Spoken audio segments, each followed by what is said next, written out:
جس کو حضرت عائشہ صدیقہ رضی اللہ تعالی عنہا پہ روایت کرتی ہے۔ امام ترمذی یہ حدیث پاک کو لائے اور بیان کرتے ہیں ھذا حدیث حسن صحیح، یہ حدیث مبارکہ درجہ حسن صحیح پر ہے۔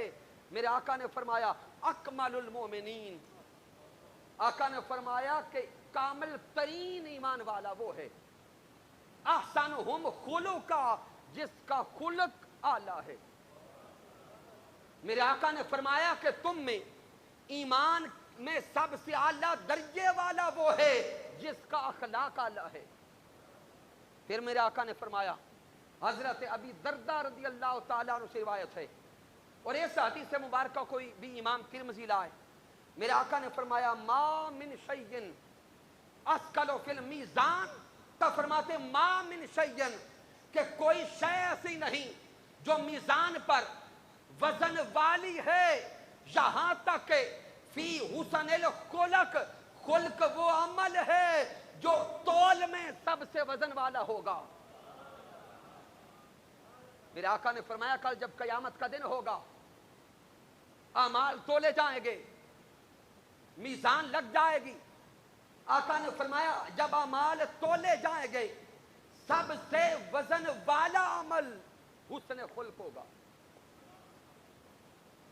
پھر میرے آقا علیہ السلام نے ارشاد فرمایا کہ قیامت کے دن میرے سب سے زیادہ قریب وہ بیٹھے گا جس کا اخلاق اعلیٰ ہوگا۔ سامعین محترم، یہ تو میرے آقا علیہ السلام نے اخلاق کی فضیلت کو بیان کیا، اور آئیے آج کے درس عرفان القرآن میں میرے سمیت ہم سارے کے سارے اپنے دل پہ ہاتھ رکھ کے سوچے کہ ہمارا اخلاق کیسا ہے، ہمارا کردار کیسا ہے۔ پھر اس اخلاق کو اگر آگے بڑھائیں تو میرے آقا علیہ السلام سے پوچھا گیا آقا مسلمان کون بہتر ہے، کون سا مسلمان بہتر ہے، ای الخیر مسلم، آقا سے پوچھا گیا حضور بتائیں کون سا مسلمان اعلیٰ ہے۔ تو میرے آقا علیہ السلام کے کلمات کو سنیں، تاجدار کائنات نے فرمایا المسلم من سالم المسلمون من لسانہ و یدہ، آقا نے فرمایا کہ مسلمان کی تعریف سن لو، مسلمان وہ ہے جس کی زبان سے اور جس کے ہاتھوں سے دوسرے محفوظ رہتے ہیں، اسے مسلمان کہتے ہیں۔ المسلم من سالم المسلمون من لسانہ و یدہ، آقا نے فرمایا جس کی زبان سے اور جس کے ہاتھوں سے دوسرے محفوظ ہو گئے وہ مسلمان ہے۔ آئیے توجہ کریں اپنے آپ پر، کیا ہماری زبان سے اور ہمارے ہاتھوں سے دوسرے محفوظ ہیں؟ اب تھوڑا سا اس حدیث مبارکہ پہ غور تو کریں، ذہن سوال کرتا ہے کہ انسان زبان سے کسی کو کیا نقصان پہنچائے گا، من لسان ہی و یدہ، نقصان زبان سے انسان کیا کر سکتا ہے؟ کیا کسی کو زخم دے گا ظاہری طور پر؟ بولیں نہیں، زبان سے ظاہری زخم نہیں آتا، ہاں دلوں کے زخم آتے۔ جب انسان کلام کرتا ہے تو کبھی کسی کا دل توڑ دیتا ہے، جب گالی گلوچ کرتا ہے تو دل توڑتا ہے، کسی کو برا کہتا ہے تو دل توڑتا ہے، کسی کے نسب کو برا کہتا ہے تو دل توڑتا ہے۔ آقا نے فرمایا اسلام یہ ہے کہ زبان سے بھی کسی کا دل نہ توڑو، وَيَدِهِ، ہاتھ سے کسی کا جسم توڑنا تو دور کی بات۔ لیکن یہاں ہمارے معاشرے کا حال کیا ہے؟ ہمارے معاشرے میں اگر گرد و نواح میں دیکھیں، ہر طرف زبان سے دل توڑے جاتے ہیں، ہاتھوں سے جسم توڑے جاتے ہیں۔ رشتہ دار رشتہ داروں کے دشمن نظر آتے ہیں، پڑوسی پڑوسیوں کے دشمن نظر آتے ہیں، گھروں میں گھروں کے دشمن نظر آتے ہیں، جبکہ تاجدار کائنات نے مسلمان کی تعریف کر کے فرما دیا کہ اگر مسلمان کہلانا چاہتے ہو تو سمجھ لو مسلمان وہ ہے جو نہ زبان سے دل توڑتا ہے نہ سے جسم توڑتا ہے۔ پھر پیارے آقا علیہ السلام نے فرمایا، یہ حدیث مبارکہ حضرت ابی موسیٰ اشعری رضی اللہ تعالیٰ عنہ سے روایت ہے، اور اس حدیث مبارکہ کو امام بخاری صحیح بخاری میں لائے، امام مسلم صحیح مسلم میں لائے۔ میرے آقا نے فرمایا المؤمن للمؤمن کالبنیان، میرے آقا نے فرمایا کہ ایک مومن دوسرے مومن کے لیے دیوار کی مانند ہے۔ جس طرح دیوار کی ایک اینٹ دوسری اینٹ کو مضبوط کرتی ہے، اسی طرح ایک مومن دوسرے مومن کو مضبوط کرتا ہے۔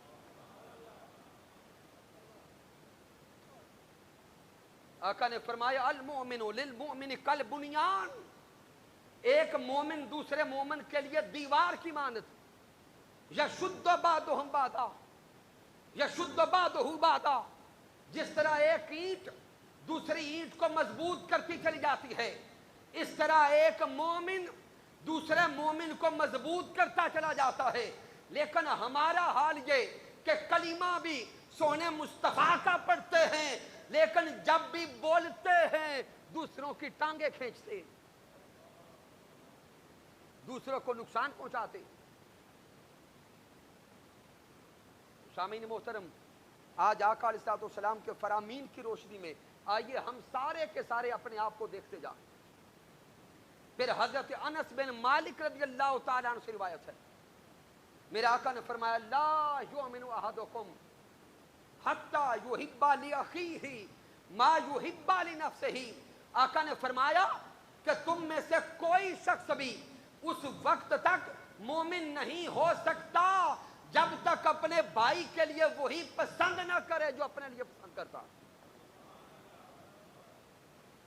لا یؤمن احدکم، تم میں سے کوئی اس وقت تک مومن نہیں ہو سکتا جب تک بھائی کے لیے وہی پسند نہ کرے جو اپنے لیے پسند کرتا ہے۔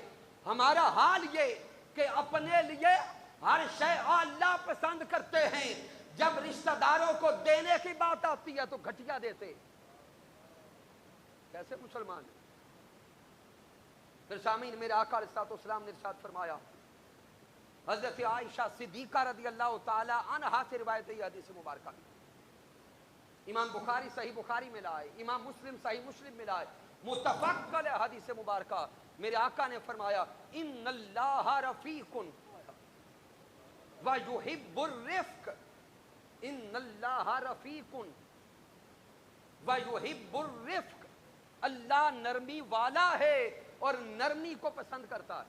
آئے ہے آئے ہائے، اللہ نرمی والا ہے اور نرمی کو پسند کرتا ہے۔ سامعین، تاجدار کائنات کا یہ فرمان ہماری زندگیاں بدلنے کے لیے کافی ہے کہ آقا نے فرمایا کہ اللہ نرمی والا ہے اور نرمی کو پسند کرتا ہے۔ لیکن کس طرح کی نرمی؟ اگر اپنے ماتحت سے کوئی غلطی ہو جائے تو ہماری تو آنکھیں ماتھے پہ آ جاتی ہیں، دیکھنے کا انداز بدل جاتا ہے، بات کرنے کا انداز بدل جاتا ہے۔ اگر ہم غور کر کے دیکھیں، اگر ہم اپنے ماتحت اپنی اولاد اپنے سے چھوٹوں سے نرمی سے پیش نہیں آتے تو کل قیامت کے دن اللہ بھی ہم سے نرمی نہیں کرے گا۔ اگر آج ہم اپنی زندگی کو نرمی پر استوار کر لیں، ہمیشہ دوسروں سے بھلائی سے بات کریں، نرمی سے بات کریں، تو کل قیامت کے دن رب کائنات بھی ہم سے نرمی کرے گا۔ سامعین، میں گفتگو کو ختم کرنے چاہتا ہوں جلدی، تاکہ میسج چلا جائے اور وقت بھی بچ جائے۔ پھر اگلی حدیث مبارکہ حضرت عبداللہ ابن عمر رضی اللہ تعالیٰ عنہ سے روایت ہے، میرے آقا علیہ السلام نے فرمایا کہ جو شخص دوسرے مسلمان بھائی کی بلائی کے لیے گھر سے نکلتا ہے، غور کرنا، جو ایک مسلمان شخص اپنے مسلمان بھائی کے بھلے کے لیے، اس کے کام کے لیے گھر سے نکلتا ہے، اس کے کام کے لیے گھر سے نکلتا ہے، قدم دیتا ہے، جب وہ کام مکمل ہو جاتا ہے تو رب کائنات 75,000 فرشتے اس پر رحمت کا سایہ کرنے کے لیے نازل کر دیتا ہے. ہائے ہائے ہائے ہائے.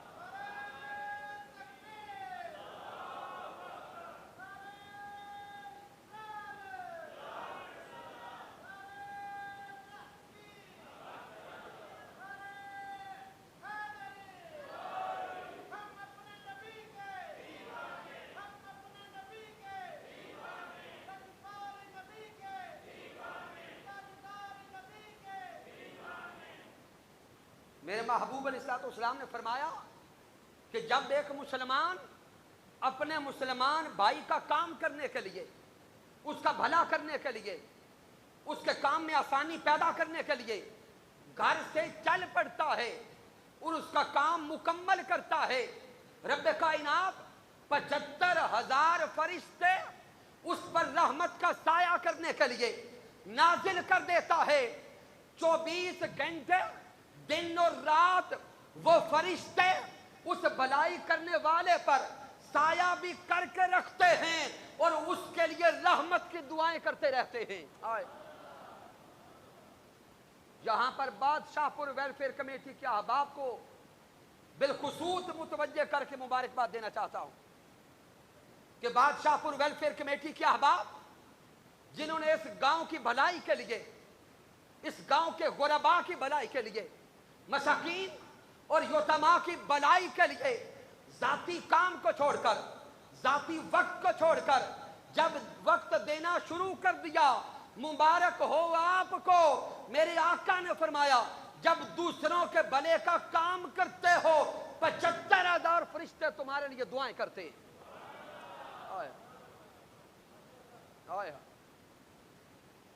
پھر سامعین محترم، دوسری روایت میں میرے آقا نے فرمایا یہاں تو ہے نا جب کام مکمل ہو جاتا ہے تو فرشتے دعائیں کرتے ہیں.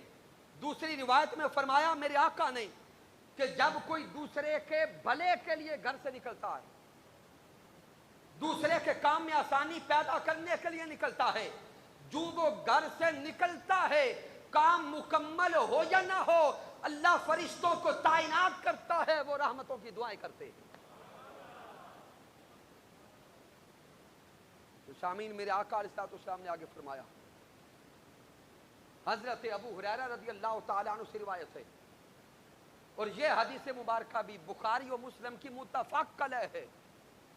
میرے آقا نے فرمایا حق المسلم علی المسلم خمس. آقا نے فرمایا کہ ایک مسلمان کے دوسرے مسلمان پر 5 حقوق ہیں. آج یاد کر کے جائیں، ایک مسلمان کے دوسرے مسلمان پر بولیں 5 حقوق ہیں. پہلا حق یہ ہے رد السلام، جب کوئی سلام کرے تو اس کا جواب بہتری سے دے. جب کوئی سلام کرے تو اس کا بہتر جواب دیں. وعیادت المریض، دوسرا حق یہ ہے اگر مسلمان بھائی بیمار ہو جائے تو اس کی عیادت کو جائیں، یہ مسلمان کا دوسرا حق ہے.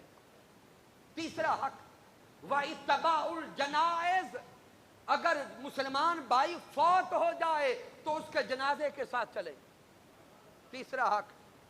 چوتھا حق واجابت الدعوہ، اگر مسلمان بھائی دعوت دے تو اس کی دعوت قبول کرے. پانچواں حق اگر مسلمان بھائی کو چھینک آ جائے، کیا ہے؟ چھینک آ جائے اور وہ چھینک میں الحمدللہ کہے، اس کے چھینک کا جواب دینا بھی مسلمان کا حق ہے. اور دوسری حدیث میں میرے آقا نے فرمایا کہ مسلمان کے مسلمان پر 6 حق ہے. چھٹا حق یہ 5 یہی، چھٹا حق یہ اگر مسلمان بھائی مشورہ مانگے تو اچھا مشورہ دے، یہ مسلمان بھائی کا حق ہے. اور ہم سے اگر کوئی کبھی غلطی سے مشورہ مانگ ہی لے، ہم اندر ہی اندر سے سوچ رہے ہوتے ہیں کہ مشورہ وہ دیں جس سے نقصان ہو جائے. لیکن آقا نے فرمایا کہ مسلمان کا مسلمان پر حق ہے کہ اس کو اچھا مشورہ دیا جائے. پھر سامعین محترم، آخری 2 روایات کی طرف آ رہا ہوں. میرے آقا علیہ السلام نے ارشاد فرمایا کہ رب کائنات قیامت کے دن